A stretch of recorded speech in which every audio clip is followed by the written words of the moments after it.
Hey, happy Wednesday. Come on in, pull up a chair. The Daily Dope is in the air.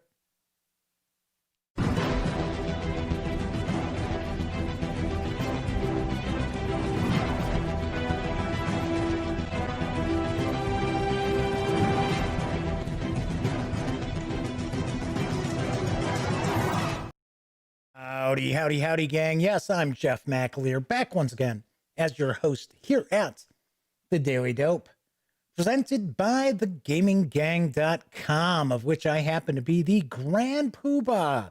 Yes, I am the founder and editor-in-chief of The Gaming Gang. So welcome aboard. Tonight is Wednesday, June 3rd, 2020. This is episode 495 of The Daily Dope. If this is your first time popping in to join me, do want to mention, for the most part, we talk about tabletop gaming news. Every once in a while, we'll talk little PC games, some console games, things like that. But all in all, I'd say vast majority of the time, we're talking tabletop gaming. Of course, that means that this is certainly no like rocket surgery or anything like that, any stretch of the imagination like such. So just kind of kick back and enjoy a little bit of chat. Hopefully we had a few people floating in tonight to watch, and we will kind of take it away from there. Of course, do want to point out, if you do like the video, by all means, give it a thumbs up and subscribe to the channel if you haven't. And of course, if you do subscribe, don't forget, ring that little notification bell. It will let you know not only when the Daily Dope streams live right here on YouTube, Monday through Thursday nights, it'll also inform you when I upload my standalone videos as well, which we've had a few as of late. We've got more on the horizon, more reviews, more unboxings, and so on and so forth. So do want to mention that I did not do a show yesterday. I didn't do anything on thegaminggang.com either. And that was simply because I was actually taking part in Blackout Tuesday. I know there are a lot of folks out there who were doing the same thing, that, we're trying to make a point here. So I got a couple of emails asking me if I was, were you sick? What's going on? I'm like, no, I'm fine. I'm fine. It's just, we're part of Blackout Tuesday today. And I decided it's like late Monday night because everybody wasn't sure like what the hashtag was going to be, what was going on. And so I was like, okay, cool beans. I'll take part. So I see the Madman is popped into chat. So I should point out, since this is a live stream, this means that there is chat available. It's not on screen. It's one of the ways that I keep some of the more unusual commenters at bay, but I do my best to pay attention to chat. So if you want to say howdy, or maybe you've got a question or comment, by all means, chime in and I will respond. So we've got Melwinius joining us as well. So pointing out that they're on vacation for a couple of weeks, so get to watch live. Melwinius gets to pop in every once in a while and catch the live show too. So very cool, very cool. A Gray Day is in chat as well. Nice. We're going to get chat off and running. So let's dive into the news. And then I'll talk about something that showed up in the mail yesterday. Pretty cool.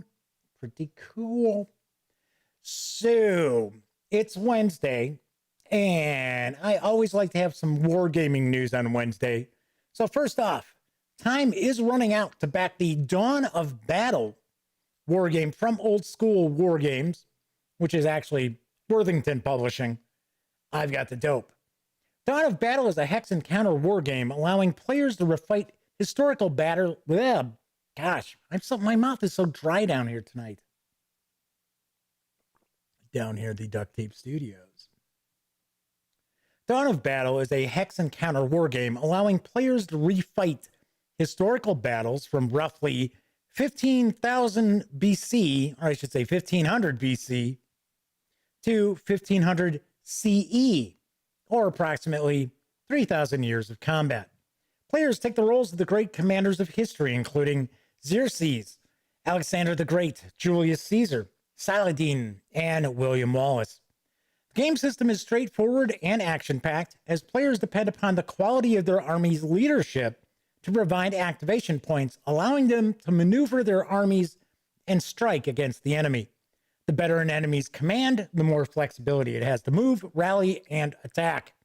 Also included are supplementary rules that cover free deployment in scenarios, barbarian charges, command control, and impetuously elephant panic and random events. Each of the 20 included scenarios indicate the disposition of each army that engaged at that historical battle. Units include a variety of infantry types, including hoplites and Macedonian flanks and phalanx. Why did I... gosh, I swear, I'm out of here. I'm like crazy today.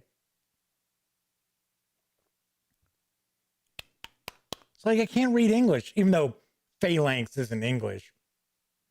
Also includes cavalry, chariots, and mounted archers, missile units, including slingers, longbows, and even early gunpowder weapons, and special units such as elephants and war wagons. The game's primary engine is comprised of an action deck used to determine command, the randomly determined outcomes of actions, and melee combat. Additionally, action cards provide special effects that players can use to enhance their unit's abilities, as well as the narrative of the gaming experience. The action deck provides a unique means of resolving a battle in an experience that will never be duplicated. Oh, that's okay. All right. Never be duplicated, huh? So there is a quick video. It's about a minute. I think it's a little more than a minute. For Dawn of Battle. Give it a closer look.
Dawn of Battle is for 2 players, ages 14 and up, plays in around 2 to 4 hours. Of course, that's going to depend on what scenario you're playing. The project is very close to 800% funded, but there's not much time to still get on board. You can score the game for a $69 pledge through June 6th. Expected delivery is actually November of this year, so pretty quick turnaround by all means. Pretty cool. Do want to point out, Dan from No Enemies is in chat, and Fleming Heron has just popped in as well. So this looks kind of cool. I believe Dan is pointing out that they have actually backed this. Figure you got 20 different scenarios, 3,000 years of battle. Pretty wild, pretty wild. So this looks pretty nice. And of course, as I mentioned, it's almost 800% funded. So really, you know, it's from, here's something that I don't understand. Maybe Dan can point something out, because he's probably got a much more in-depth relationship with Worthington Publishing. So this is from Old School War Games, which is Worthington Publishing. They're like, oh, well, it's, you know, it's like a division of Worthington Publishing. I'm kind of surprised that they're running this as that company, as opposed to just saying, hey, this is Worthington Publishing, because Worthington has a reputation. A lot of people probably have no clue who Old School War Games would be. So yeah, kind of weird. I thought that was kind of bizarre. That's why I am showing worthingtonpublishing.com, because that would be the website you would go and get more information, as well as Kickstarter with a huge long address that will not actually fit on the screen. So there is a wargaming news piece. So you want more wargaming news? Okay. Up for pre-order right now on GMT's P500 is the classic Pacific War, the struggle against Japan, 1941 to 1945, from Mark Herman. Here's the dope, which I believe is written by Mark Herman. In 1985, Victory Games published Pacific War. Reviewers at the time, for example, Fred Helfrich in his Fire and Movement review, felt this design set the standard for an operational/strategic simulation of this globe-spanning conflict. Over the last 35 years, this game's reputation has grown, with several failed attempts to get it back into print.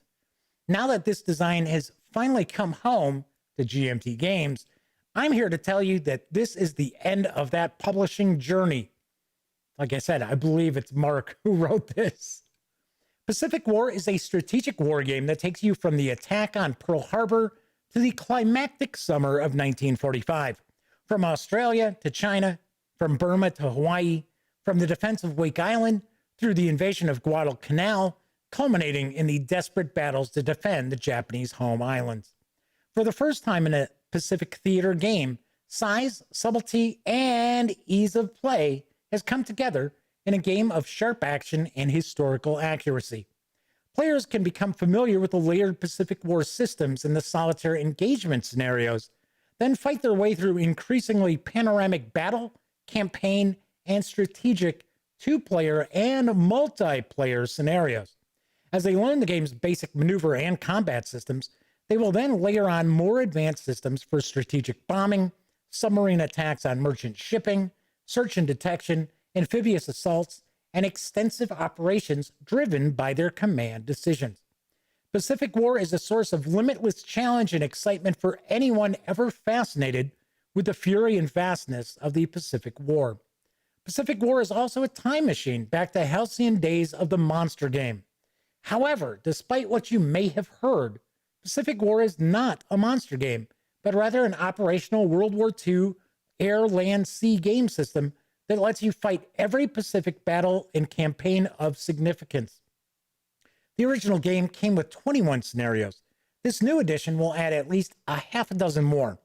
The game gains its monster game reputation from the fact that in order to fight all of these campaigns, you need a large number of counters, over 2,000, that represent individual capital ships, cruiser divisions, destroyer squadrons, aircraft groups, and land units ranging from battalions to divisions to corps, with all units individually rated based on their historic performance.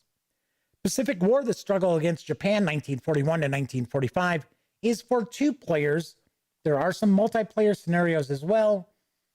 There are some solitaire learning scenarios, but the game is not really designed for solitaire. Should point that out.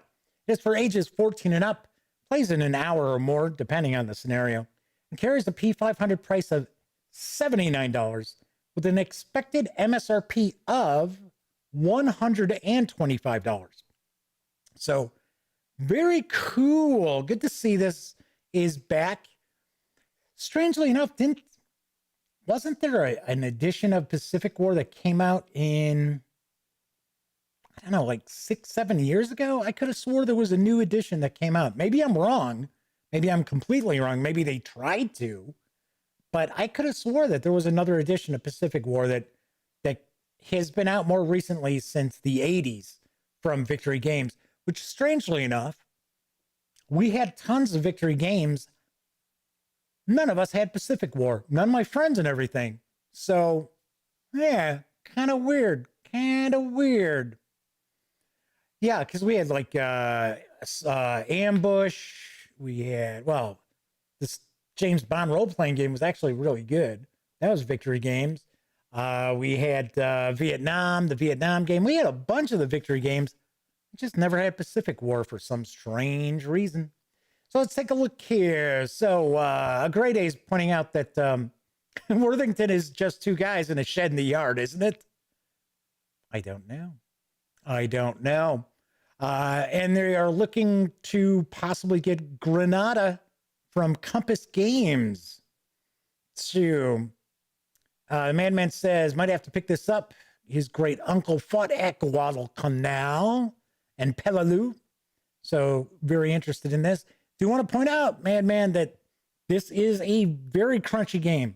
So just to let you know, I'm sure this is very, very crunchy. So a Grade A also points out that Mark had already talked about not picking it up if you wanted to play Solitaire. Yeah, that's what I thought.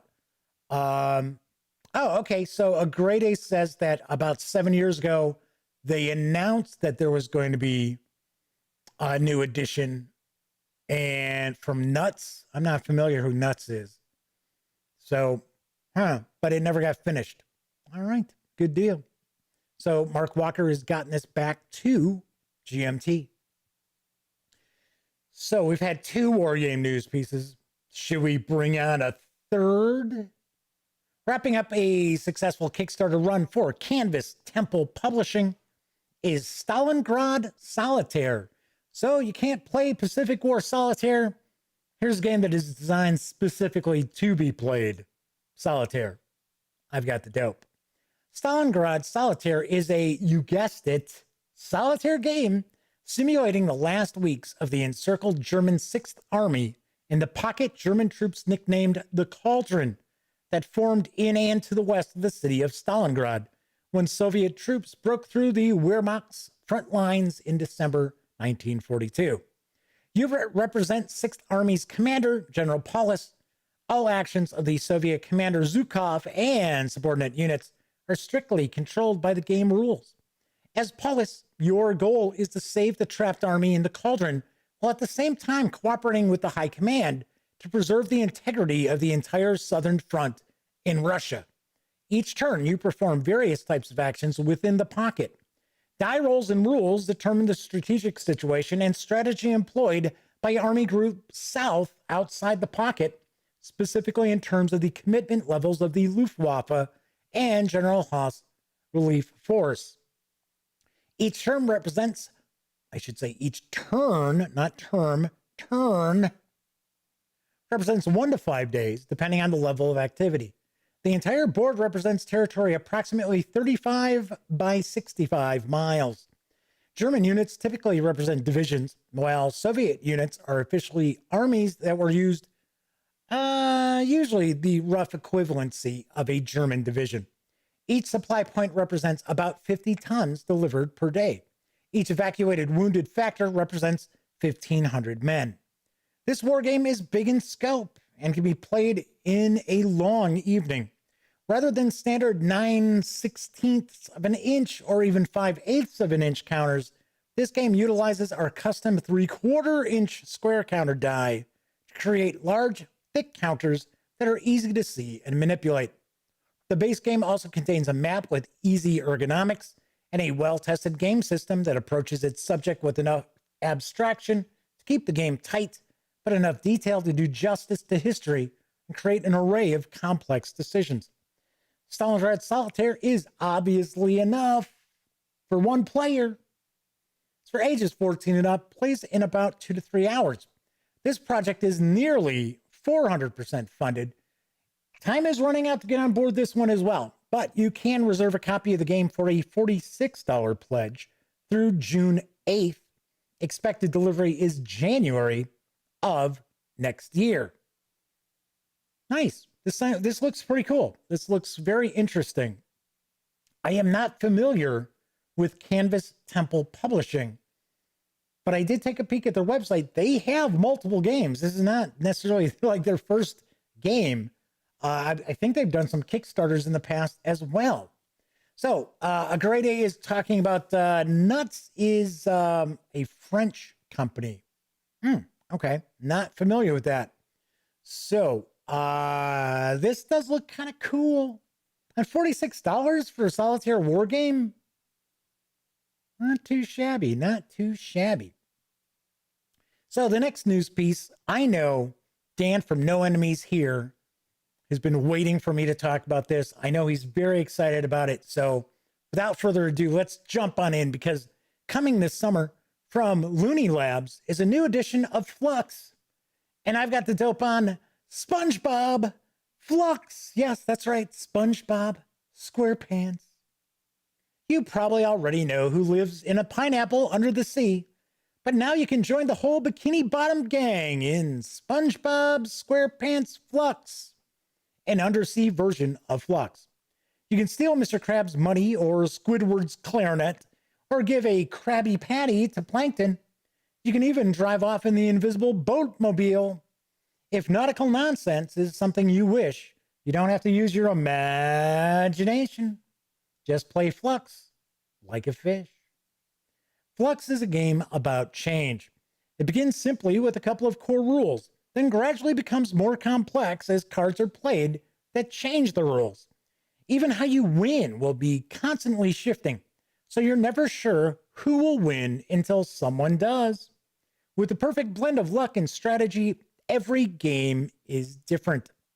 SpongeBob SquarePants Flux, or they're also referring to it as just SpongeBob Flux, is for 2 to 6 players, ages 8 and up, plays in 10 to 40 minutes, and will carry an MSRP of $20 when it arrives on July 30th.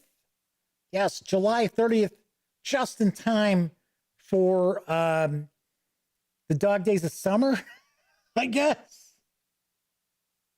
I'm sure it was scheduled for a Gen Con release. That's why it's coming out July 30th.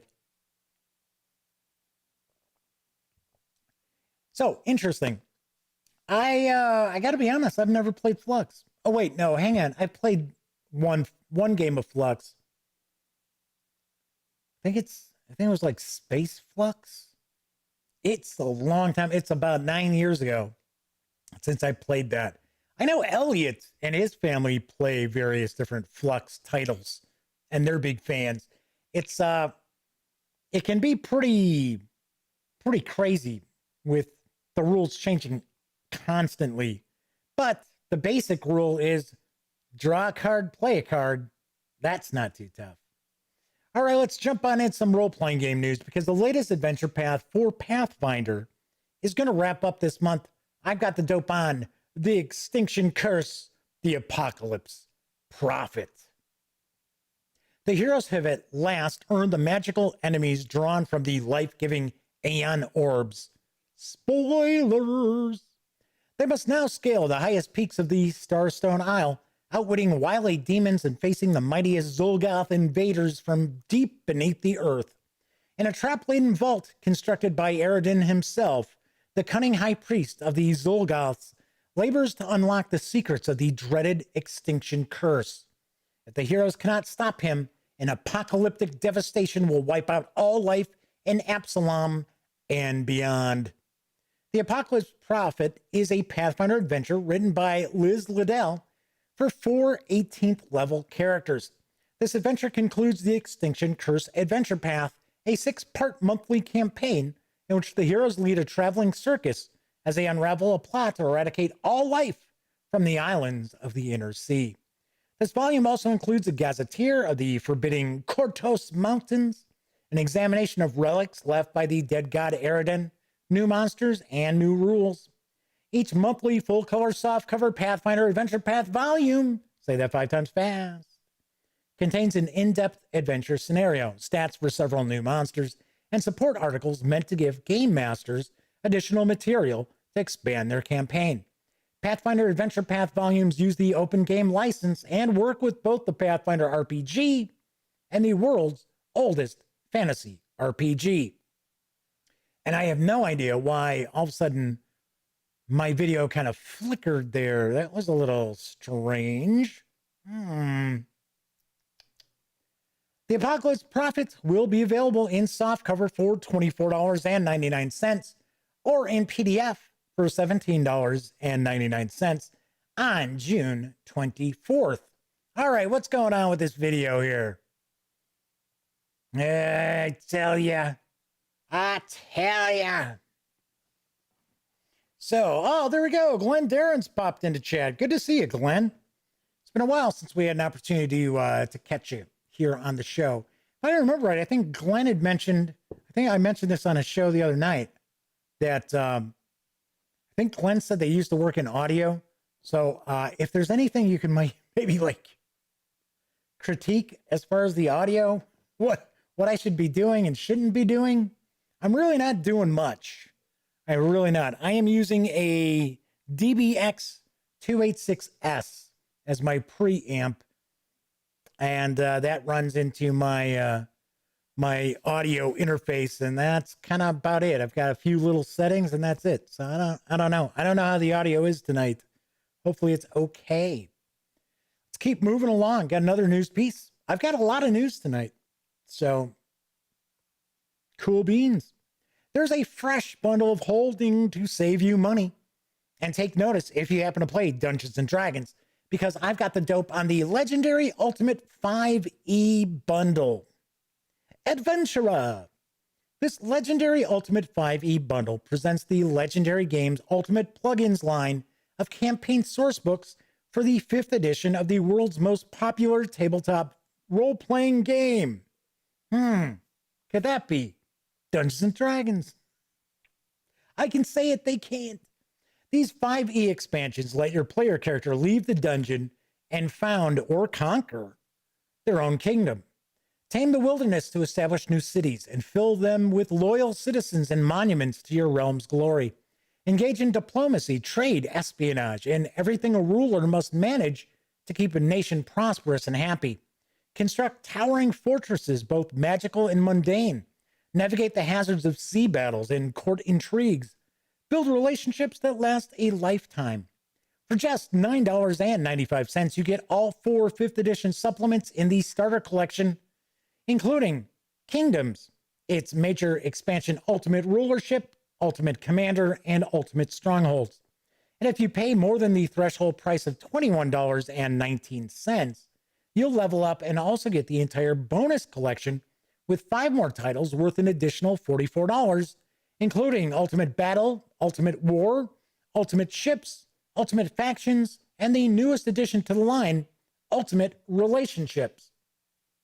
You can score these savings through June 21st, and 10% of your payment after gateway fees goes to this offer's pandemic-related charity, All Hands and Hearts Smart Response. Sweet, very cool. I gotta be honest, I know very little about Legendary Games.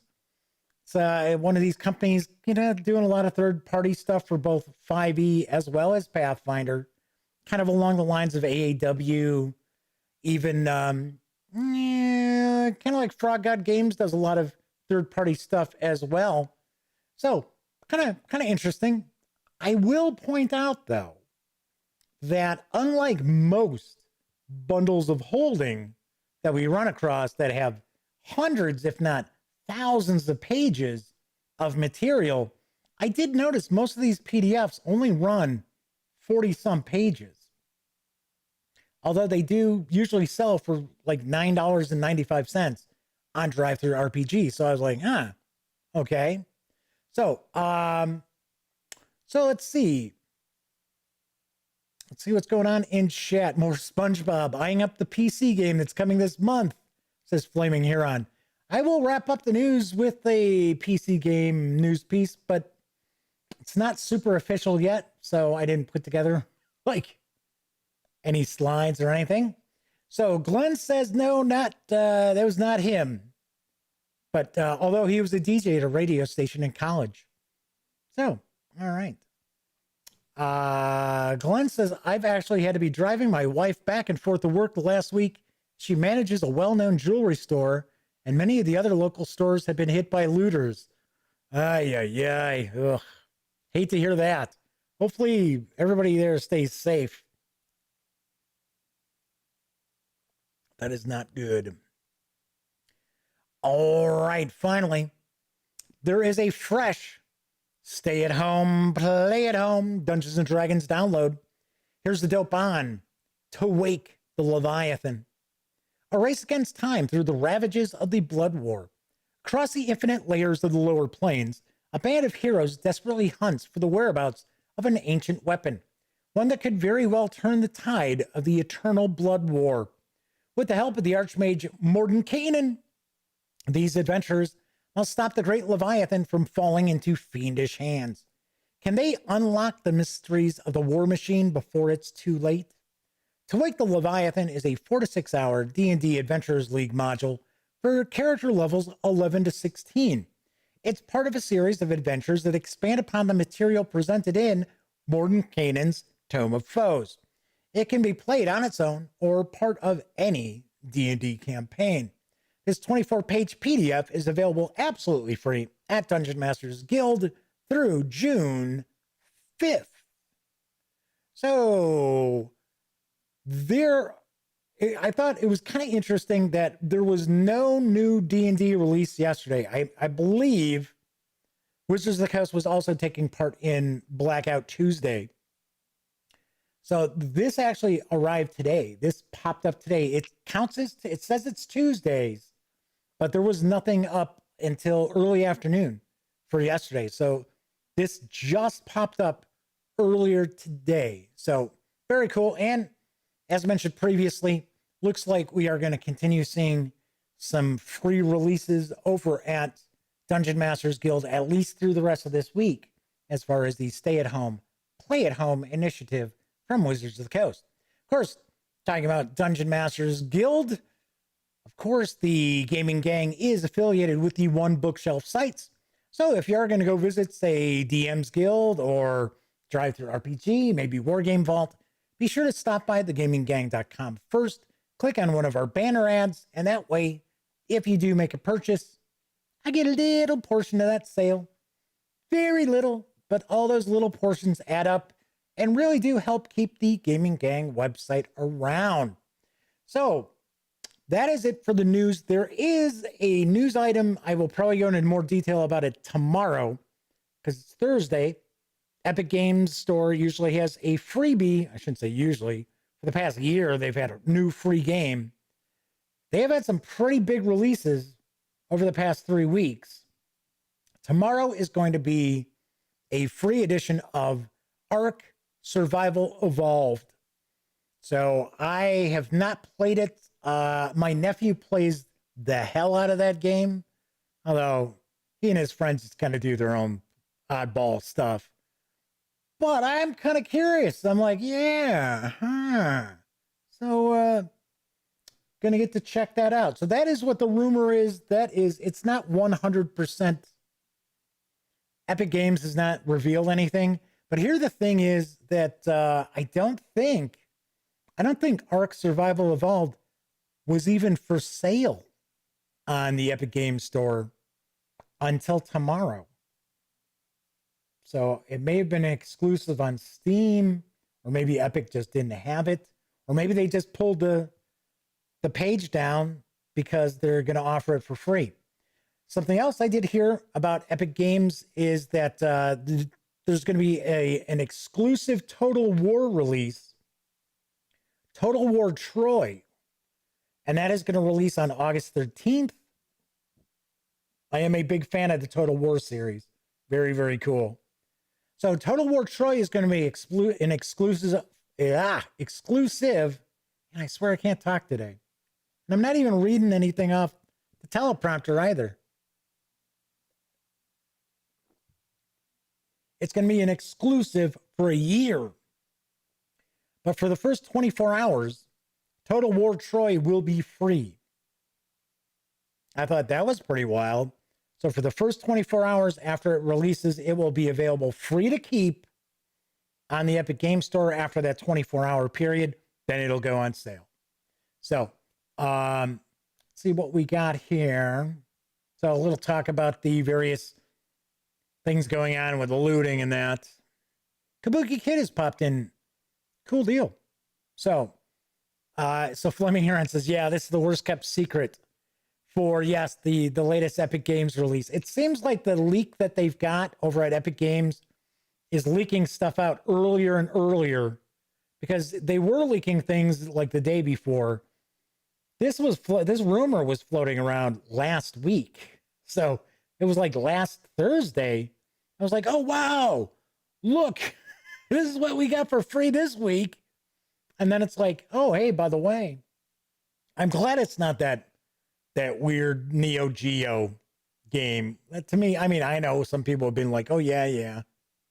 But yeah, not my thing. So let's see. So Melvina says, I really like the CNN journalist in front of the burning building saying everything is mostly calm. Yeah. Move along. Nothing to see. Nothing to see here. Nothing to see. Yeah, there's whatever side of the fence you might be on, there is plenty going on right now to just fan those flames. Really, really is. Well, I think everybody knows I'm kind of a bleeding heart liberal, so how it works. So let's see. Fleming Heron says, you get freebies, and you get freebies, and you get freebies. And they figure they'll pick up Troy. I'll be looking forward to picking it up. My only problem is I'll probably forget. So that's my problem. If I'm not reminded, because there's so many things going on all the time, there's all these different news pieces flying around, I'll be like, what did I missed getting Troy? Damn it. One last thing I do want to talk about. I'm not going to talk about it a whole lot, but Jeremy Crawford, who is involved with Wizards of the Coast and Dungeons and Dragons, was tweeting earlier today, just kudos to this one person who had tweeted out that what a great idea it is when you're playing role-playing games, if something happens around the table that the players don't like, in the game, not somebody acting like an idiot. But if something in the game happens that the players don't like, that you should just play it off as, well, that was a possible future, and we'll replay it. We'll redo it. It's a do-over. I was like, what? And Jeremy Crawford's like, yeah, this is a great idea. It's like, man, is everybody just trying to ruin role-playing games? Is that it? I just don't get it. We're playing role-playing games, right? You're around a table with friends. You're not sitting there in front of your computer and on a console game and you're going, oh, that didn't work out the way I want it. Let me reload my last save. It's ridiculous. It's like, how can you take a role-playing game seriously if there's no permanence with what's going on around the table? I don't understand that. What are we playing? The Dallas role-playing game here? It was all a dream, folks. Let's play it again. Although I have to admit, one time years ago, I did play something. It was, I ran a Call of Cthulhu adventure, and it was almost a total party kill. And I did, although I had it planned out already that it was going to be a nightmare. So it turned out it was a nightmare. The players were all still alive. And then exactly what they had dreamed started to take place. They just started freaking out. Yeah, I thought that was pretty funny. So Ibram and Mark Clement are in chat with us. Thanks for joining us, even though we're kind of getting to the end of the show. But yes, exactly. What consequences was that? I couldn't believe it. I mean, it's one thing for people to be, tweeting out, hey, I think it'd be a good idea for, if you're playing and something happens around the table that the players don't like, just do a do-over. That's one thing. You want to tweet that kind of nonsense out there, go ahead. But when somebody who's associated with Dungeons and Dragons and Wizards of the Coast is like, yo, this is a good idea, this is a great idea. Ah. Crawford's a dope. I swear. Some of the people that they've got involved with some of these companies, it's like Mike Merles. Thought he wasn't involved with D&D anymore, huh? Yeah, I don't know. Kabuki Kid says old school RPGs are a bit more unforgiving. Yes, a bit. They're a lot. They are a lot more unforgiving. Plus, you're not playing. First level characters aren't superheroes. So I am bouncing around running some Warhammer Fantasy Roleplay. Just Just to, be kind of goofy and silly. So Fleming Heron says, Ibram says, you're robbing players of agency when you do things like that. I completely agree. But I think in a way, this kind of goes back to, so I think everybody who watches the show normally knows that I've been playing role-playing games and running role-playing games for almost 40 years. About 40 years, I guess. Yeah, about 40 years now. And I don't understand some of the, like, for an example, when people sit there and they'll invest days into crafting a backstory for their characters and all these, and they haven't even played a game with that character yet. It's like, and then they try to pigeonhole their backstory into the adventure. And it's kind of like, no, for a starting character, I don't look at it that way. Starting character should be kind of a blank slate. You should kind of have, well, hey, this is what's happened before this point, and then go from there, but not have some backstory there. It's like, oh, look, Brandon Sanderson wrote your backstory for you. Excellent. It's like, oh, so it's a trilogy of backstory. Oh, okay. Fleming Heron says, yeah, I think people have to be open to stuff happening. I kind of give people a hint of stuff coming. People want to save characters for reasons. I let them and save them for future campaigns. Fleming Heron's also saying, I honestly do love Warhammer Fantasy Roleplay 4th edition, if that wasn't clear the other day. No, I thought you hated it. I honestly thought you just couldn't stand it.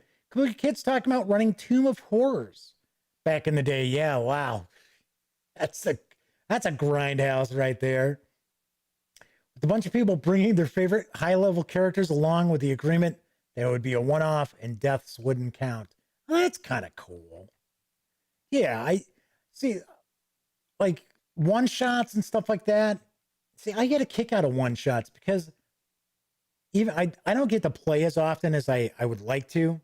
I mean, let me take that back. I don't get to play role-playing games. I don't get to be a character. I have to be the game master all the time.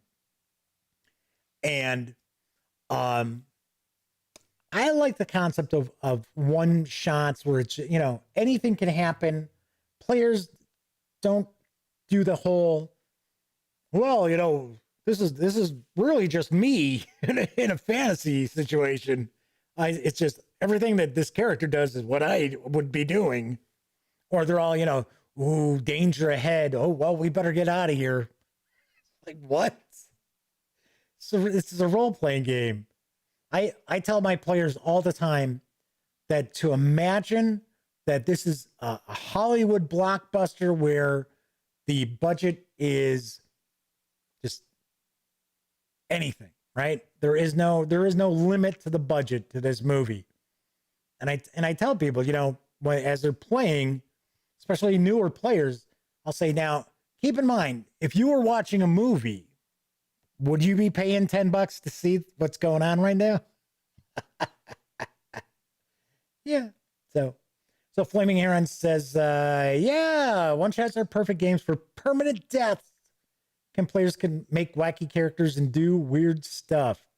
Malwinius also points out that they remember a two-group RPG adventure playing against each other with DMs, each 4 players in separate rooms, 2 survived, 1 from each group.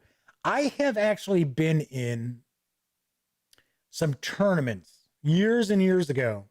We're not talking about big conventions or anything like that, but where there were and they were with prizes, and we had different groups playing in different rooms, and the group we were in, there was a time limit too, and it kind of pissed us off because my group was like Elliot, my friends Scott and Tim and other pals from high school, and our dungeon master had to keep running outside the room to go ask his sister about stuff for the adventure.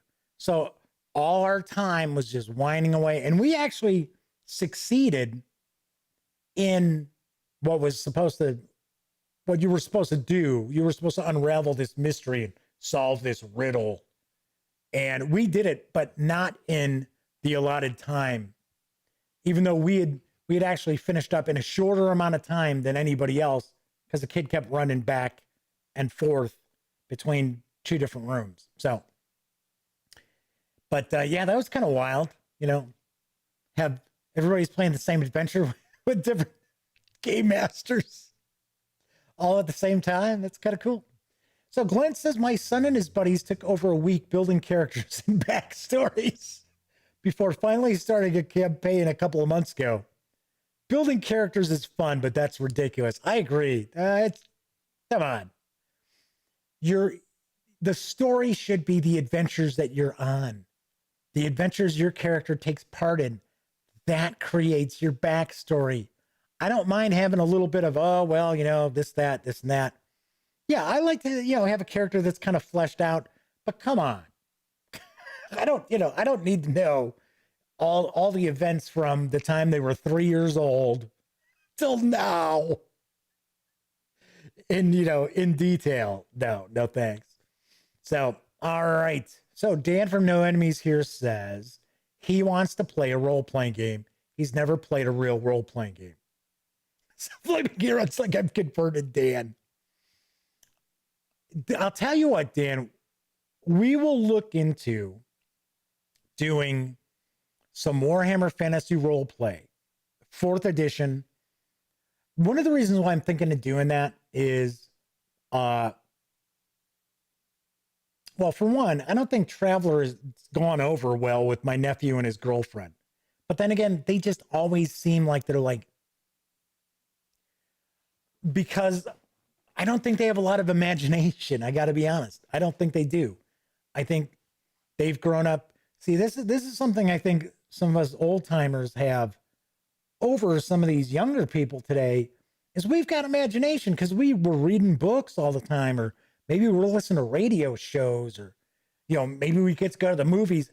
You know, we didn't have tons of science fiction content at our fingertips that we could just turn on Netflix and Hulu and Amazon, you know, cable TV. We didn't have any of that stuff. Cable TV was floating around, but it was kind of like, nah, not much. There was like HBO, and that was kind of like it. HBO and some like TNT, TBS, whatever. I think it was TBS. So I don't think these younger kids, well, I'm not saying all of them. I don't think some of these younger people have the same kind of imagination that the rest of us do, because everything's been handed to them. They can't read a book. Even my nephew has told me this. He can't read a book and picture like what the people look like in the book and things like that. And I thought, wow, that is very, very strange. So Ibram says life path generation gives you the skeleton, then just play, put meat on the bones as you go. Yeah. I don't mind a skeleton of a backstory. That's cool. I don't mind if you have, you know, some specific details about a backstory. I don't want to be sitting there having to try to squeeze in every single player's individual backstories and how they tie together into an adventure that we're going to play. That to me is just being a pain in my ass. It's just how I look at it. Kabuki Kid says they just read something about how kids don't read anymore, and reading a block of text page after page created a certain level of concentration, also imagination. Kids now don't do it. No, I don't think so. And if they do, like, imagine something, they imagine something that they have already seen. Oh, yeah, that reminds me of My Hero Academia. You know, not where it's like, yeah, I wonder what Frodo looks like. So I picture, yeah. I mean, when I would picture hobbits when I was younger, I mean, I would think they had like as much hair on their feet as you got on your head. So, all right. So Dan says, Jeff, it's ADD. Oh, it's ADHDSTPRSV. Yeah, okay. Yep. All right. Let's see what else. Anything else in chat here? Glenn says, I used to stay up till wee hours to catch Skinamax. Yeah, Skinamax. Yep, those were the days. Now you can see TNA on regular over-the-air TV. Yep. Kabuki Kid says they're very happy that D&D is uber popular. It gives the kids that are willing to have a cool outlet. I agree. I do not. I don't have anything against Dungeons and Dragons, Pathfinder, any role-playing game, unless it's something in very bad taste or, you know, Mike Merles is involved in it. Although, I mean, there's no proof of anything with Mike Merles, and he was super nice when I've talked to him, but I don't know. But,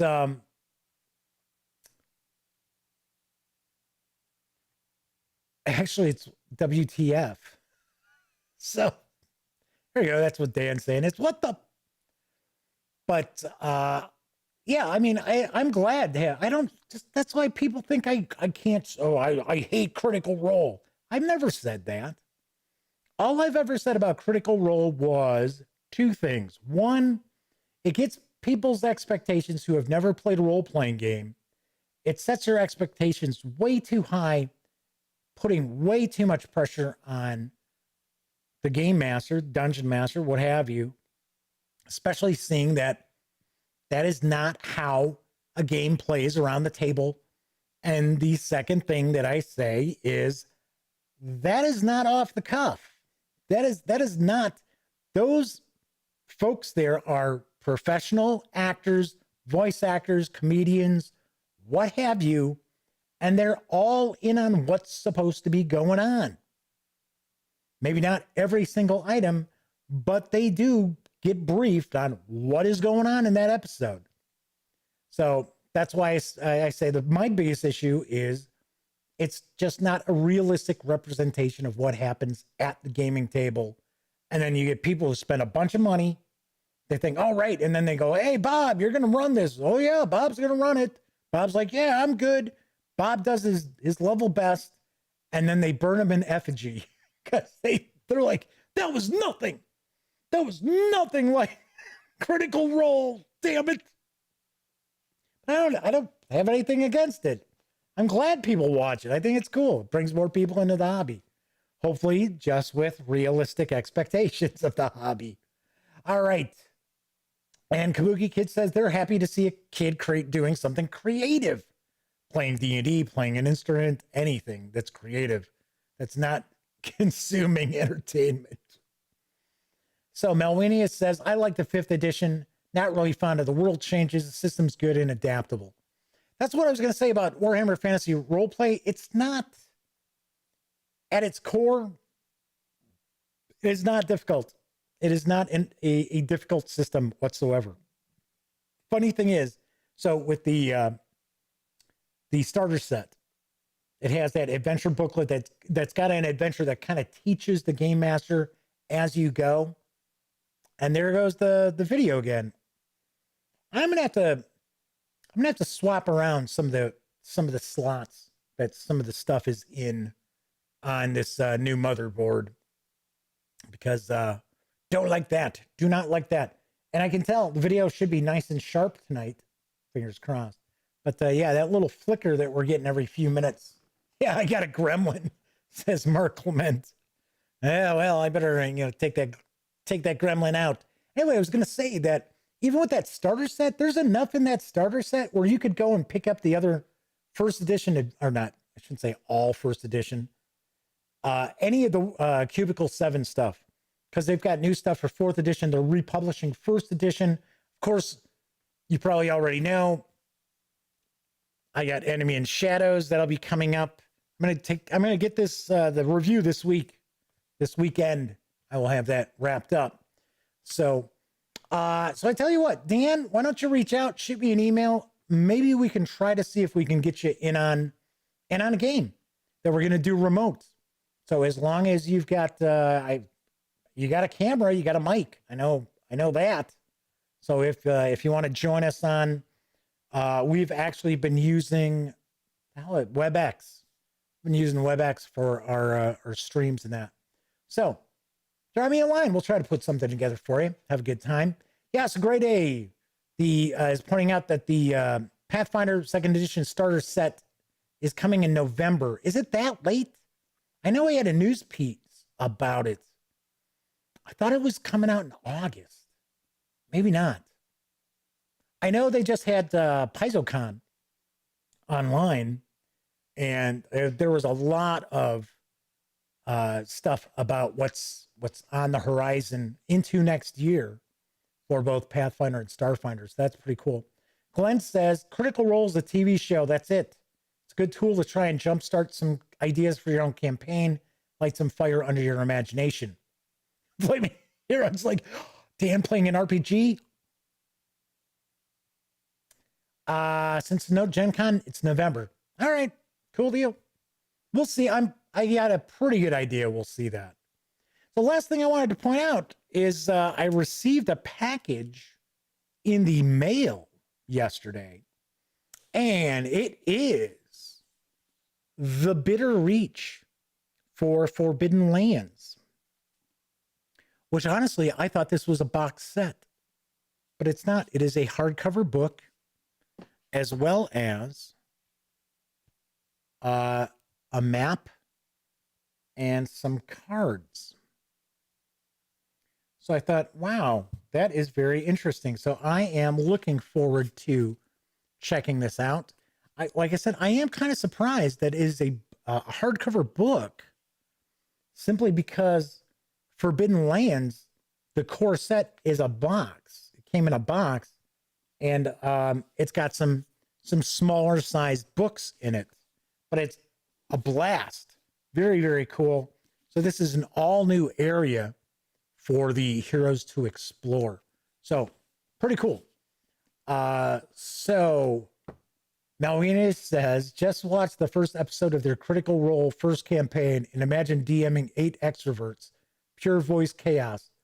They improved and made it watchable for the public. Yeah, I mean, one other aspect. Now, for an example, I want to record my own adventures that we're doing in that, just simply because it's fun.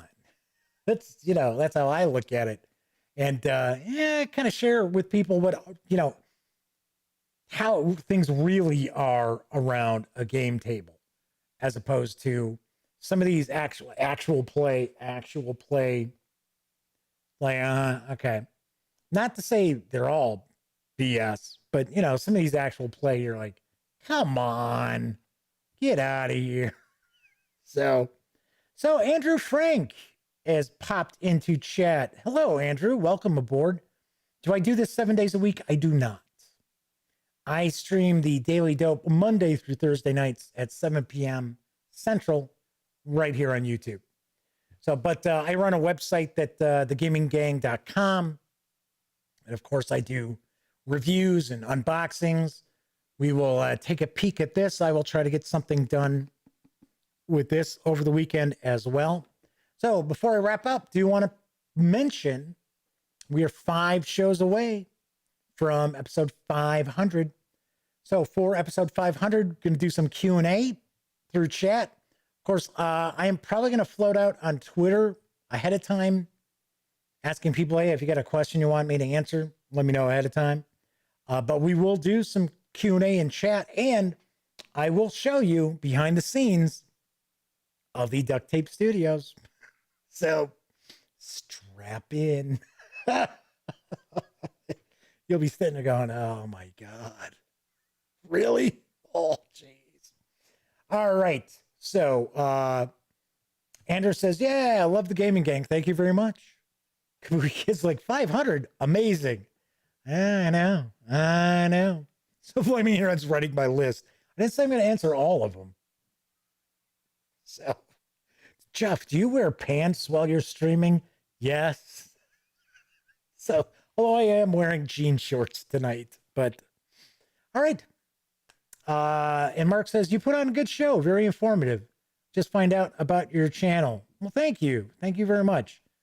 I have been at this for 10 years. This is my 10th year covering tabletop gaming. I have not been doing videos for 10 years. But yes, Gaming Gang will be celebrating our 10th anniversary September 1st. As I like to tell people, the Gaming Gang's actually older than the Walking Dead series on AMC. We started a month before the show started. So, all right, that is it for tonight. Everybody who hung out in chat with me live tonight, thank you very much. Always appreciate it. Of course, if you liked the video, by all means, give it a quick thumbs up. Subscribe to the channel if you haven't. And if you do subscribe, ring that notification bell, because it'll not only let you know when the Daily Dope streams live, Monday through Thursday nights, right here on YouTube. It'll also tell you when I upload my standalone videos, such as some cool upcoming reviews. Anyway, as I mentioned, if you watched live, thank you very much. If you watch after the fact, even if you're watching on Memorex, I certainly appreciate that as well. I certainly appreciate anybody who takes time out to watch the show. All right, so everybody enjoy the rest of your Wednesday night / Thursday morning. Of course, I will be back tomorrow. And during this time of pandemic and other craziness here in the U.S., be smart, stay safe.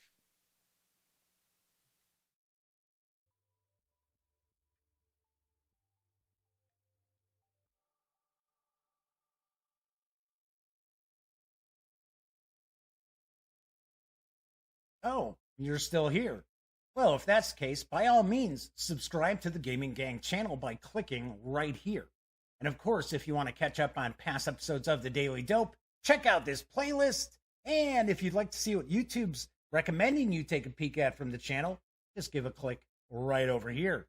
Of course, I'm Jeff McAleer, and once again, thank you very much for watching.